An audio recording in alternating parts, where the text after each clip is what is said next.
Hello, I'm Dominic Walker, JMW's Inside Man. My guest is Lucy Marlow. Lucy is a senior associate solicitor within JMW's intellectual property department. So, Lucy, there's been a recent High Court decision between Original Beauty Technology and G4K Fashion, probably better known as the O-Poly dress. What happened in the case? This is a recent High Court decision concerning unregistered design rights in the O-Poly dress, which was found to infringe. And the court found not only were the dresses copied, but the infringement was also flagrant. And what's particularly interesting here is why the court found the infringement to be flagrant and ultimately what this meant in terms of what the defendants had to pay out. So why did the court then find it? Because flagrant's a strong word, is it? Why did the court find it flagrant? So as part of the inquiry as to damages proceedings, the court closely looked at the design process that the defendant followed. And what the court found was that the design process involved the defendant identifying designs out there that they liked, and then sending images of those designs to the factory and asking the factory to basically manufacture copies.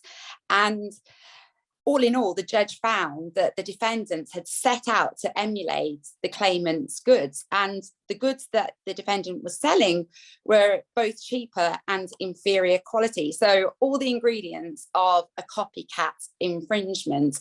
But the defendants really went to quite some lengths in terms of the copying. So they hired the same models, they rented the same locations, the models, they adopted similar hair and makeup, they followed the claimant's packaging very closely, so the same colours, and basically they adopted a very similar website.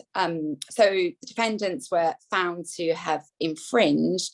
Another factor that the judge took into account when deciding that the infringement was flagrant was the fact that the claimant notified the defendant quite some time ago about their rights and brought proceedings. And even after the commencement of proceedings, the defendant continued to infringe. So what factors did the judge take into consideration when calculating damages? So it's quite a tricky job for the judge.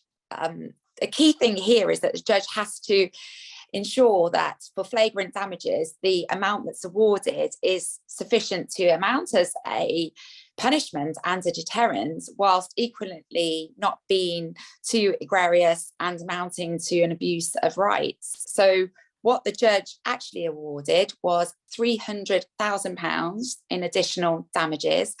And effectively, this amounted to an uplift of 200% on the standard damages award. So it's very expensive for the defendant.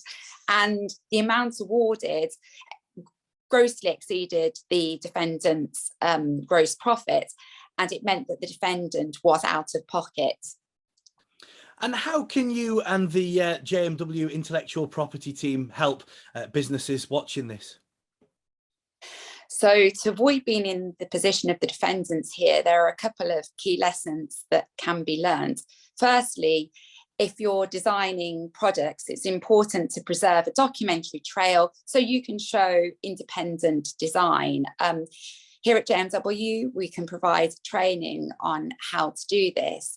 Also, if you do receive a cease and desist letter notifying you of an infringement, take legal advice immediately.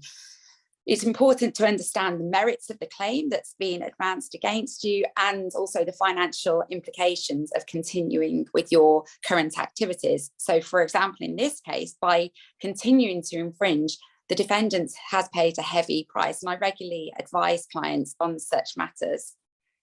Lucy, thank you very much for your insight. If you'd like to speak to Lucy and the intellectual property team, you can email insideman@jmw.co.uk or call 0161 82 81 999.